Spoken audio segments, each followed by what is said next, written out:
Hello, you're listening to the Better Workday Podcast with me, Niamh Moynihan. This week I am talking about a topic that was suggested by one of you, the listeners, so thank you, and sorry for taking so long to do this, by the way. So back in February 2025, I spoke about how to manage up and build a better relationship with your manager. It was episode number 42. And I got a suggestion as a result of that to kind of talk about how to manage a situation where your manager is narcissistic. And I thought it was a really good topic, but I wanted to kind of flesh it out a little bit and talk about different situations where, you know, you're not getting the support that you might need from your manager and what you can do about it. So not just talking about that scenario, but a few other situations where I'd see a lot in terms of that manager-employee relationship. And now, full disclosure, I'm not a HR person. Okay, if anyone knows me, you know that. But I have been working in corporate, I had 16 years there, and I have been a manager. I've made lots of mistakes as a manager, and of course, I've had plenty of them myself. And I continue to work with lots of lovely leaders and managers today when I deliver workshops for their teams. So I do have quite a bit of exposure to this topic. But again, the caveat: I'm not a HR person, and always go to your own HR person if you have any questions or concerns, and check your own company policies and procedures and all of that stuff. But with that in mind, when this idea came to me, or when the suggestion came to me, I immediately thought, oh my God, there's nothing worse than having a bad boss because it has such an impact on your day. If you need their support, if you need them to, get the work done, and, if you're reliant on them for even exposure to other teams, other leaders, and for your career, right? Now, of course, there are some situations where honestly, a good or a bad manager won't have a huge impact on you. So for example, if you're really experienced, if you've been in an organization a long time, if you're well connected, if you're very much in control of your own career, then, the impact will be smaller. But for many of us, that's not the case. And today I want to talk about 4 different scenarios where you might have a bad boss. Okay, so that is in inverted commas, by the way. I want to talk about the inexperienced manager, the unavailable manager, the badly matched manager, and of course, the narcissistic manager. So the first one for me is the inexperienced manager. And I have been this person. And I want to start by saying, if you are a leader and if you have managers, please give them manager training. And if there are any high performing individual contributors that you're going, oh my God, they'll make a great manager someday, don't wait until they're in management to give them the training, because an inexperienced manager can really get in the way of the team's workday. When I first moved into management, I wasn't given any training, which meant I was a micromanager because I was absolutely terrified of anything going wrong. And I didn't know how to manage the team's workload and my workload and all the relationships with stakeholders at the same time. Okay, so that was, chaotic, and no one liked to be micromanaged. And I was stressed off my head trying to keep on top of everybody. But also I couldn't have difficult conversations. All right, so I couldn't talk to somebody about their performance or about salary expectations or about, changes in the company. I just didn't feel confident talking about those things. So as a result, I either talked about them really coldly and too matter of fact and not considering my team member, which of course was terrible. Or I didn't talk about it at all. I made it seem like everything's going to be fine and don't worry about it and we'll figure it out, which meant that ultimately, when things weren't fine and when I couldn't figure it out, it was a much bigger problem. All right. And again, my team members are the ones that were affected by that. So, that was a long time ago for me, but it always stands to me. And it's why I'm so passionate about supporting early managers and managers at all levels, because you do need to get that training. You need to get that guidance and support in building those skills, because it's really, really important for you to be able to support your team in the right way. It's about the good, the bad, the ugly, and all the stuff in between. And you need to be able to do all of those. So if you have an inexperienced manager at the moment, what I would first do is assess the impact that has on you, because as I said, depending on your role, how long you're in the company and all those factors, it might not be a big deal for you. You might be like, actually, I'm going to help this manager get on their way.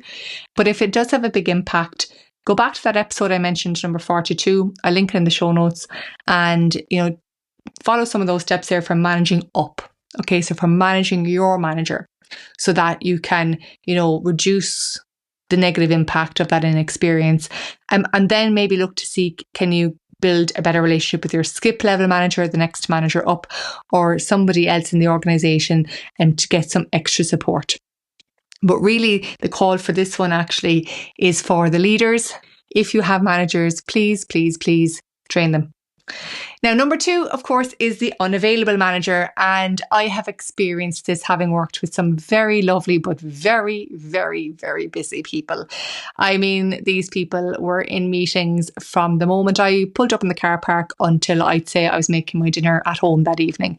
Back to back, all strategic, all non-negotiable meetings, which meant that if I had a problem, I couldn't reach them. I'm sure you've been there, and I'm sure many of you are actually in that position.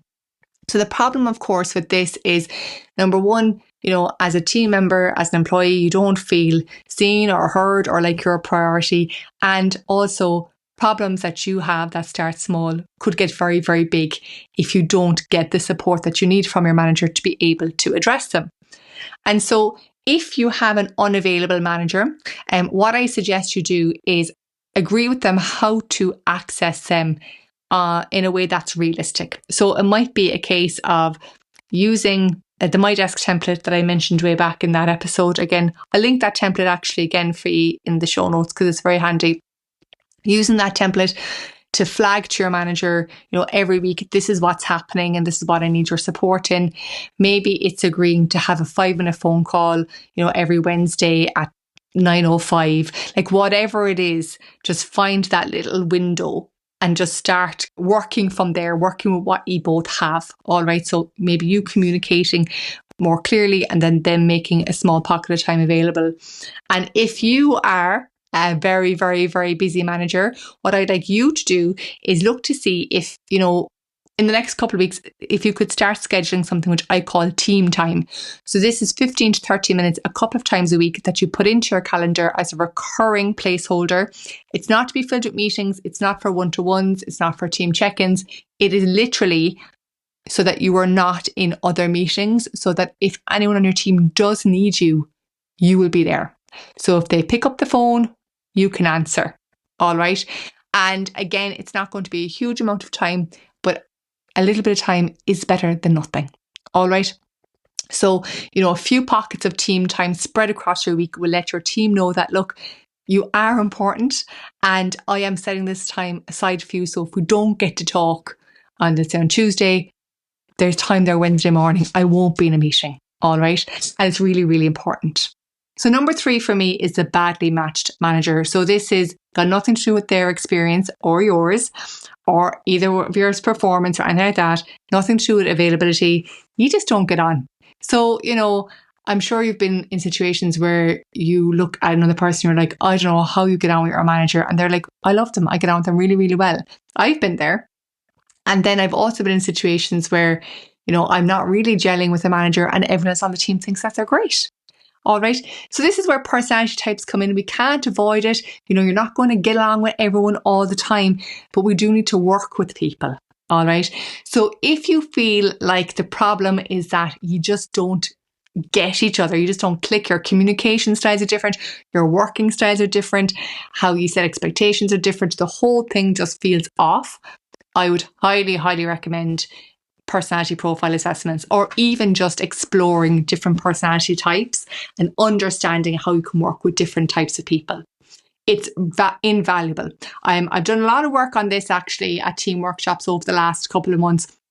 We haven't done the psychometric assessments, we haven't done the deep profiles, but we have just discussed different types of personalities and how you communicate and how you work with different people. And it's amazing the light bulb moments that I see when people recognize, oh my God, yeah, maybe if I just change that approach, it would make all the difference.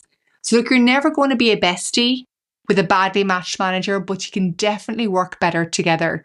And just know that over the course of your career, you're not going to get on amazingly with absolutely everybody. And one of the best skills you can develop is being able to work with people, regardless of whether or not they're your preferred personality types. Okay. So that one could be a bit of a challenge.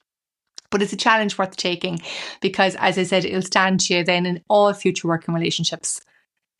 And then number 4, we have the narcissistic manager. And this is the person, who it's all about them. They take all the credit, they take all the praise, and they push all the blame. And it can be very hard to work with somebody who's narcissistic. They can be full of their own self-importance. It's all about them. It's never about you. Even when it's about you, it's suddenly about them again, right?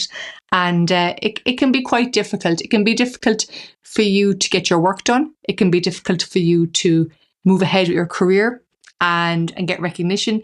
It can also just be difficult for you to feel like you matter, like that you're appreciated and that you're seen and heard at work.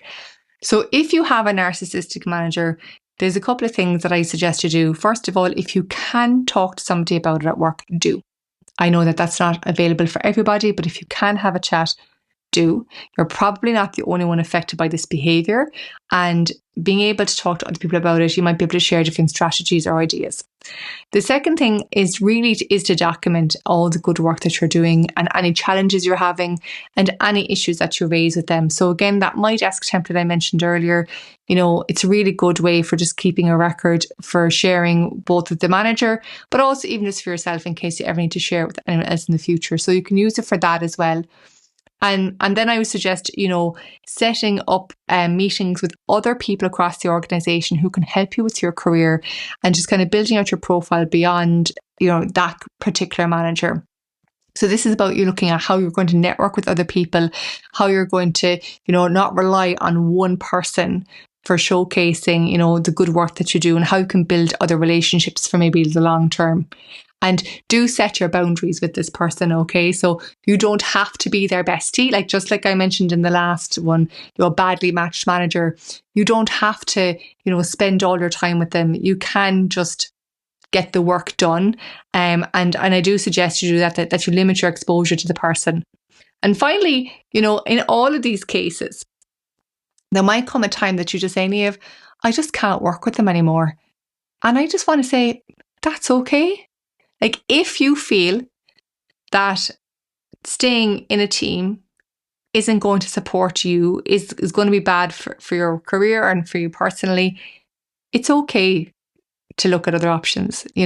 Again, you can talk to HR, you can talk to other people, you can do your own thing, but don't feel like you can't move or that you can't make a change or you can't take a step, whatever that is for you. Again, I'm not HR, obviously, and I don't know your personal circumstance, but there's always something that can be done, whether that's kind of limiting the impact of a relationship or maybe looking to get out of the situation altogether. So look, this has been a bit of a different episode for me. It's something I did have to mull over for quite a while, I'll be honest, before I addressed it on the podcast, because I'm all about creating a better workday. And this is one of the situations that can have a really negative impact on the workday, sometimes intentionally, sometimes completely unintentionally. But I'd leave you with this, if you are in management, I'm guessing you're really, really busy. And I'm guessing because you're someone who listens to this podcast that you are trying to do your best. So maybe something that you could do is take a minute for yourself today and check in to see, are you getting the support that you need in order for you to be able to show up for your team? And if you're an individual contributor, go check out that My Desk template and go check out the previous episode, and hopefully it's some inspiration for you. And again, I'll just close by saying, have a chat with somebody in your company that you trust. You're in it together. You understand the culture and the dynamics much better than I can know, because obviously I don't know where you work. And it's good to talk. All right, it's good to talk. Thank you for joining me on this week's episode of the Better Workday Podcast. If you enjoyed the show, the best way you can support me is by giving the podcast a rating, leaving a comment, sharing this episode, and subscribing wherever you get your podcasts so you don't miss the next episode. For more information and to sign up for my mailing list, head over to abetterworkday.com. Thanks again for listening, and I'll be back in your ears next week. Until then, stay well and have a better workday.